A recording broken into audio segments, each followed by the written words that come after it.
Yes, His Excellency. Sasa wewe saizi ndio unafika? Saizi ndio wewe unafika? Ndio nimekuja. Okay. Mimi ni Victor kutoka Butere Boys.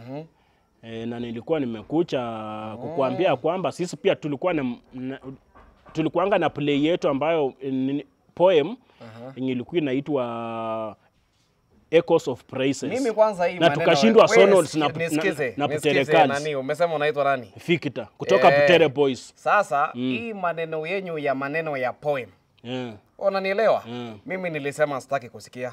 Kwa sababu mnaenda mnapanga maneno yenyu pale, mnaanza maneno mengine, mnaanza kusema umeanza kupigwa. Nyinyi mnapigwa na nani? Ni Butere Girls walitushinda Sonos. So mimi nilikuwa na poem yenye tulikuwa tumetengeneza naweza kuperformia usikie.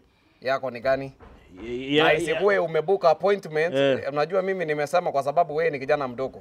Mimi sitaki kuonekana tena ati mimi nimeanza kusumbua watoto. Sawa. Wewe unanielewa?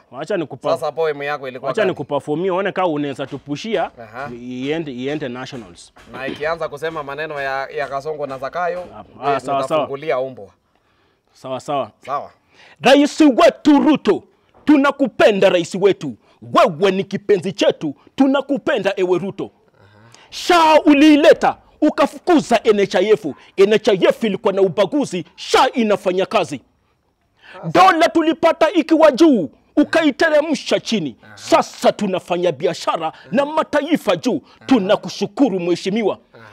Mafuta ya gari ilikuwa juu, petroli ulishukisha, kerosini imeenda chini. Tunakushukuru rais.